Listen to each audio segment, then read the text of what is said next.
So I'm going to ask some questions, and we may open it up to questions from the audience as we go on. So, Dana, compared to other regions of the country, how is the Seattle Metro poised to rebound compared to those other areas?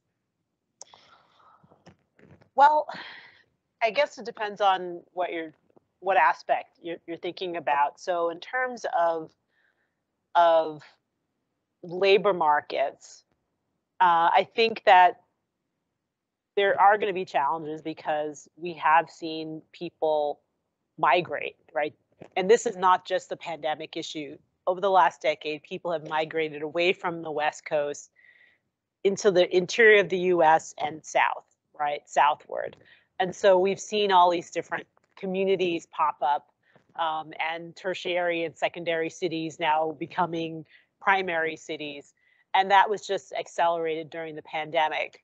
But the good news is that the advent, or at least the expansion of remote work, is really fantastic for this industry and for this region, because you can source people from all over the place around the country into jobs here. And so some research that we've done in terms of where tech hubs are cropping up and where the big tech hubs are, this region is one of the largest tech hubs. It continues to be. And so I think that in terms of, certainly challenges in terms of finding people, that may be a little difficult, especially since this area is expensive and many people kind of fled expensive areas, but you can still source labor through remote work. In terms of the economy, the US economy overall did rebound. And indeed, the tech sector outperformed during the pandemic. The challenge is now this industry is right-sizing or readjusting for a period of time, maybe a year or so, where people are going to be more focused on services. But over the longer run, the focus on building out productivity, which basically means doing more with fewer resources, is going to be supported by this sector, by this community, right? In terms of building the technology and supporting the technology that's built. And even infrastructure, the light rail, which always excites me. I love light rail. And that's a way to make sure that businesses can flourish, because without proper infrastructure, it's very difficult for businesses to do business. It's very difficult for their customers to get to them. So there's a lot of great things going on, even though right now there is probably going to be a soft patch. So I think one of the biggest factors that were one of the biggest headwinds is return to the office. One statistic I'm going to share that I don't think has been widely shared was in CBRE's fourth quarter report. And this is based on their property management group's reading. And this is for the Seattle Central Business District. I didn't see their data for the East Side, but in November, it was, depending on the building, between 35 and 60%. And that's a big improvement from a year prior, which was 15 to 20%. What's your take, Elliott, in terms of return to the office? Do you think we're going to get, more than 40-some% in downtown Seattle, or is this where we stuck? Where we are stuck? Is this the new normal? I think we'll see it tick up a bit. I do think that it's going to be a challenge to get to where we were in regards to utilization of office. I think that downtown, I'm thinking in this case, particularly like on the Seattle side, downtown Seattle needs to maybe think about what is the mix going forward? What does it look like? I mean, residents came back pretty quickly after the 2020 downturn. And by the following year, there were more residents in downtown Seattle than pre-pandemic. So obviously there's a reason that people like city centers other than to just work.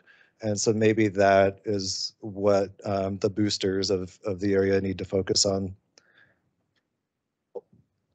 just as an aside, I've noticed improvement in downtown Seattle, and I know we're here to talk about the east side, but we were out for drinks on a Friday night, and I rode my e-bike home through the Central Business District, and it was alive at 8 o'clock at night. So, and I have a feeling that that downtown Bellevue is probably more vibrant than that. So I think that that's a good sign, and that's a plus. So, shifting back to Dana. What do you think that the biggest obstacle to the national rebound is? It inflation coming down, or is it the supply chain shaping up and flying right? And what are your thoughts on what the biggest obstacle is? And is there anything that really can be done other than tame inflation? Sure. So the U.S. economy overall did actually rebound from the pandemic, right? That happened last year.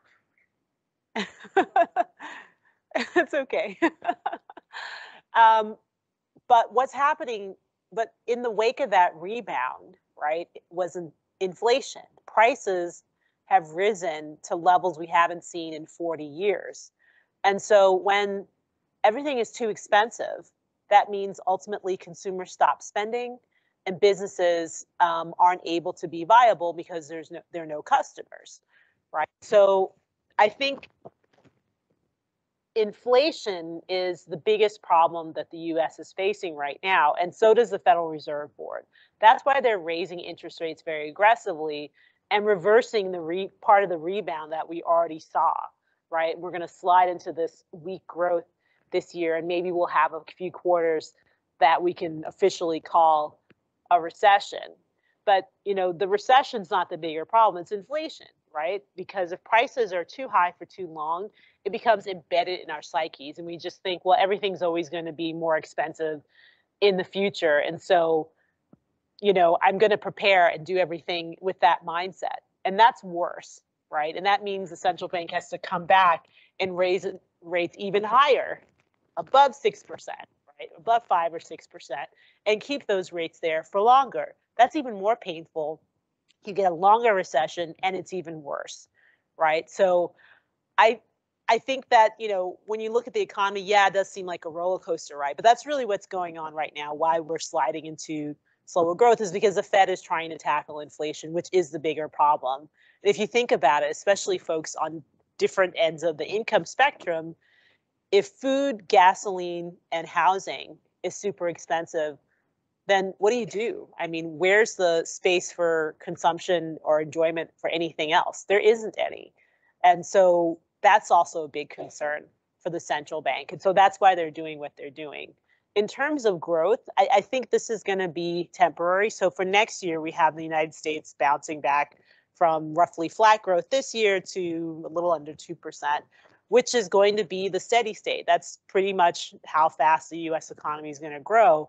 And embedded in that growth is an expectation that there's going to be a lot of investment in infrastructure. We're seeing that with the various bills that have come out of Washington, and we're starting to see construction of things that would be considered traditional infrastructure at the federal and the state and local government level. So if you're a business, think about that. If all the roads are smooth and transit works properly, that means you can move your product, move your people, right? If you have new ports, because this is a big port city, and they're all functioning, and you can get your workers there and move product, then that's fantastic for you. So that's where infrastructure is going to be critical. Investments in innovation, digital transformation is going to be massive as well. Because if you think about innovation, and this is the last thing I'll say. Sorry, my answers are super long. Go on. But there are three ways to think about, well, at least three ways I think about automation. Number one, you bring in the machines because you want to replace workers, right? Some of that is happening, yes. But you bring in the machines, number two, to supplement what your workers are doing. We're seeing that. And then you bring in the machines because you don't have the workers, right? But nonetheless, there are machines involved, right? So you need people to ideate the machines, build the machines, service them. So that's all a huge positive, and that's going to be critical to growth for the US going forward. If we don't have that innovation piece, if we don't have that investment in infrastructure and technology, then we're going to see much slower growth going forward, 1% growth, which is not good. Elliott, is there a wave of office building foreclosures? The notes are going to be called. And if so, is it going to be more acute on the east side of the lake or in Seattle? Is it possible to say? And what's your gut? I don't know. Yeah, I don't have a real good insight on what could be considered distress. I think it's going to be hard to work through some debt if it's if it's coming due. But in terms of putting solid numbers to it, I think it depends on a lot of things. So I'm really expecting to see a lot of obsolete office buildings actually scraped. Because how do you take, those old 1950 eras buildings with the thick ceilings and run plumbing through them? Is it even economically feasible? We'll see about that. So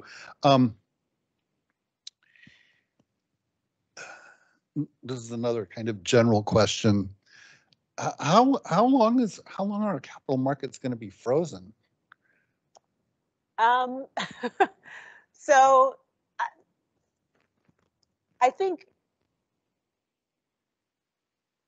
all right, so I'm trying to think of this in terms of how long are markets going to be ambivalent and display uncertainty about the economy. And I think that's going to be a function of how many times the Fed's going to raise interest rates, right? And then once they're done, how long are they going to keep interest rates where they are? And then when are they going to start cutting interest rates, right? So that's a lot of uncertainty over the next 6 to 9 months. So I think in terms of daily movements, financial markets probably will start rallying once the Fed signals, okay, we're close to being done with raising interest rates. And then they'll get excited, even though the US economy may actually be in recession. Financial markets don't always match whatever's going on in the real economy. So I think that'll happen. But then they'll start, like markets are already pricing in rate cuts for the third or fourth quarter, despite the fact that the Fed has been saying, no, we are not going to be cutting interest rates this year. So stop it. But financial markets aren't absorbing that. But I think if we continue to see inflation gauges that are not going in the correct direction, like, so for example, on Friday, we received inflation news and inflation got worse in January, which is not what we want. And as long as you continue to see that, financial markets are probably going to be very upset because that means the Fed is going to be very hawkish for longer. So it's all pivoting around what the Fed does, but what the Fed's going to do is dependent upon economic data, meaning they're data dependent. They're looking at all the numbers, and if the numbers aren't going in the direction that they need them to go into, they're going to continue to signal hawkishness. So this is a two-pronged question. Are we done with supply chain being messed up, and are people anticipating, oh my God, there's going to be an escalation of trade wars? So sure. So the first question is, there are still supply chain disruptions, and whereas initially, going back to 2020 and 2021, supply chain disruptions were mainly focused on the pandemic itself, and essentially China being shut down and the illness putting people out of commission. You couldn't move products, you couldn't get them off into the ports. Once you got into the ports, you couldn't move it because there weren't enough truck drivers. A lot of the serious supply chain disruptions are past us. But there's still this supply chain disruption stemming from the war in Ukraine. I know a lot of people say, well, how could that possibly be? Well, Russia and Ukraine are huge producers of food, grains. So that goes into the cereal and the bread and everything you eat. Even though the U.S. may not be buying that content from them, it still affects the global price, right? So grains, also metals like rare earths. So those things like lithium and cobalt and those other materials, that are rare metals, rare earths that go into things like semiconductors, right? So that flows through, that gums up the supply chain if you don't, I'm sorry, batteries. And batteries are needed for electrification, right? For that light rail. And then you have rare gases. So Ukraine is the biggest producer of neon, and neon is a component of making semiconductors. That's what I was trying to say earlier, right? So you have these disruptions, and so that is still impacting supply chains globally. And then you add in industrial policies where governments are saying, look, I know you have this, you have your supply chain running throughout China, but China is, for the US, a strategic competitor. And we don't want our technology getting into their hands. So you are not allowed to sell, these kinds of semiconductor chips to China. And it could get worse when the US says, I'm sorry, you can't sell any semiconductor chips to China, right? And China can, on the other hand, do the same thing. So I think that, we're still going to have, even though the worst of the supply chain disruptions are over, we still have some from the war, and we could still have an intensification of that due to industrial policies. And in terms of trade, like the trade war is still on, right? We never pulled back any of our restrictions on the products that we place tariffs on. They're still there, and likewise China. So it could only, I think it could only get worse from here. That's not very optimistic. I'm sorry. Did you have a thought on that? Okay. So we're going to be wrapping it up, but before I've got a few more questions, but I want to gauge interest in the audience who might have some questions so we can build in time for that. And then that way you can get me to shut up. So does anybody want to ask some questions? Okay. No. Okay. We'll wrap it up with you. Margot is going to be, okay. Thank you. All right. Thanks. So this is a question for both of you before we let the audience ask questions.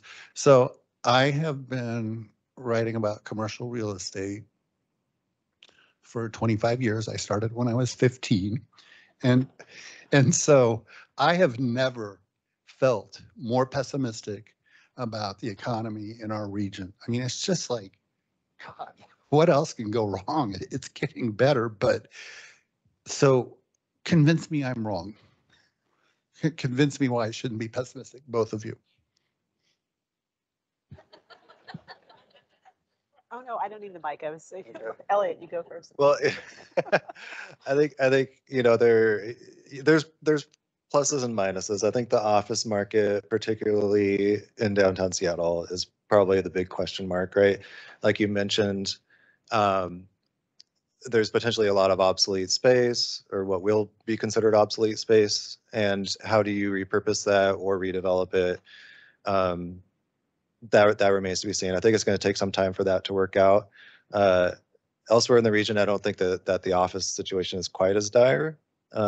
Especially in Redmond and downtown Bellevue, you have a lot of new space here. You've got the Spring District. These are really high quality spaces that I think will continue to see some demand. And so for this group, that's really positive news, I think, because we're on the east side, talking about the east side. But yeah, regionally, I think there's definitely going to be some time to work things out.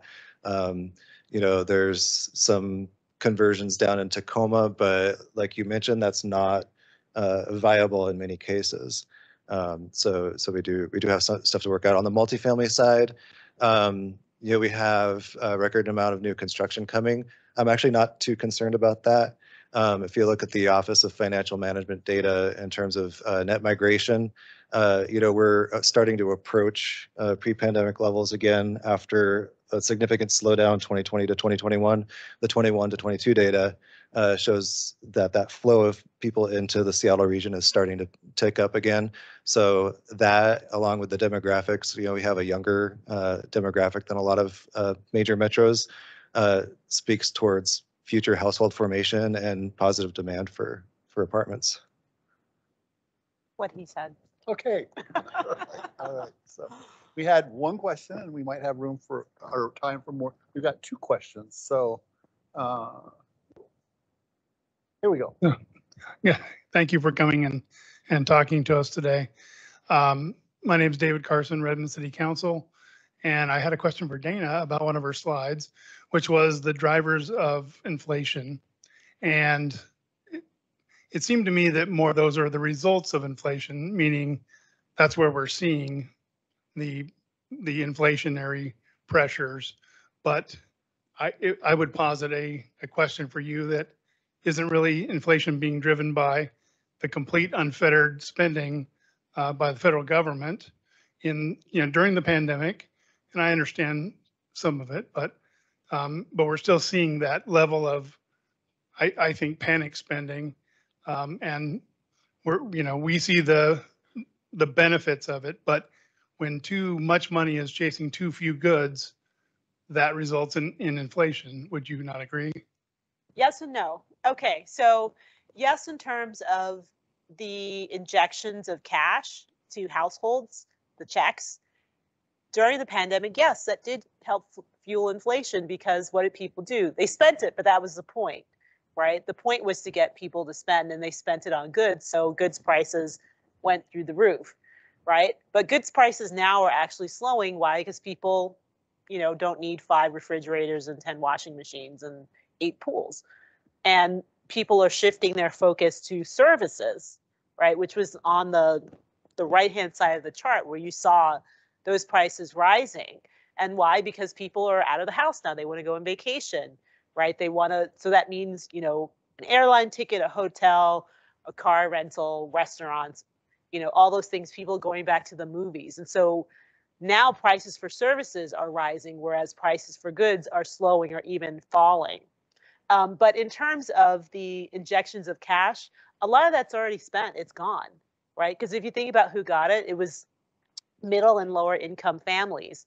And so they already used it. And any excess savings or extra money that's out there, it's pretty much concentrated at the upper end of the income spectrum.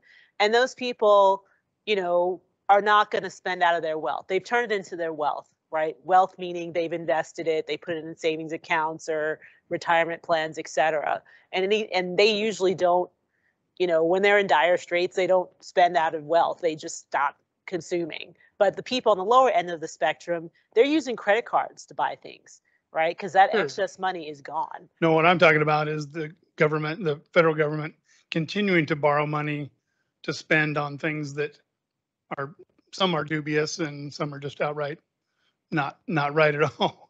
It seems like we're not kind of curbing that spending now that we are we see COVID in the rearview mirror a little bit. Well, I mean, the big spending fiscal stimulus is done. In fact, last year we had fiscal drag, which means that because you didn't have another round of spending, that weighed on the economy. Does the government spend a lot of money every day? Absolutely. Am I concerned about annual federal budget deficit? Yes. Am I concerned about the debt as a share of GDP? Most certainly. And indeed, there's still a lot of spending, right? It's not just Republicans or Democrats. They both like to. They both feed at the trough. Meanwhile, meanwhile, we've reduced revenues, right? So the job cuts and Tax Cuts and Jobs Act of 2017 was great for lowering taxes for corporations and consumers, but that means less revenue. So if you have less revenue and you don't change your spending, you get bigger deficits and debt. And ultimately that does become inflationary, right? That's usually down the line. And also it's a challenge because if you're an investor and you can invest in an asset, are you going to invest in a quote unquote safe haven asset like a US Treasury, or are you going to put your assets in something riskier like a corporate, like a business? Well, ideally we want them to put it in the risky area to invest in you guys and businesses. But if you have tons of debt out there, public debt, and it's, easy to buy, that's where investment dollars go, especially during times of extrema. So I'm agreeing and disagreeing with you at the same time. I'm just providing context around that. Thank you. Sure. Thank you. One more question. Hi, Dana. Hello. Nice to see you. Thank you for all of your insight on I'm Chantal. I'm from representing the Snow Valley Chamber. Just had a question on, I know you gave us some information about the exiting of the baby boomers, but do you have studies also kind of tracking what the millennials are doing as far as spend and how what direction that's going in and what some of their habits are and what we can predict as far as Yes. their So habits? millennials and Gen Z, or Gen Z, you know, if you like that, have different views on consumption. So, and the thing is that like millennials are now, I would separate them out from Gen Z. So millennials initially were focused on experiences. Why? Because they didn't have money to buy goods like cars and houses because they were impacted by the Great Recession. They graduated from college. There were no jobs. It took 10 years for them to recover. Oh, by the way, they had massive student loans. They had to pay them off. And you can't go out and get a house with a student loan. Now they're working, they've started accumulating wealth, and they're focused on buying homes. Indeed, during the pandemic, the biggest group that was buying homes were millennials because they are all like 35, 40-ish, the oldest ones, right? So they're shifting into now buying goods, right? Because they couldn't before. It was all services that they purchased with Groupon, massive discounts. Is Groupon still a thing? I don't know. Gen Z are very focused on sustainability, right? So are the products I'm buying hurting the environment? So they're very much into buying used things or repurpose, thrifting. They're also not really into buying cars. They're into ride sharing. So, you know, they're very conscious about what they spend. And so businesses, indeed, in one of our surveys, we asked businesses in terms of all your ESG type goals, you know, who do you prioritize, right? Do you prioritize customers or your employees or your shareholders? It used to be shareholders only, number one. Now it's customers because they really do care about what the customer wants. And certainly with these different groupings, they want different things and they have a different focus. And so businesses, you have to tap into that zeitgeist. If you don't, you're not going to thrive. Thank you. Sure. Big round of applause.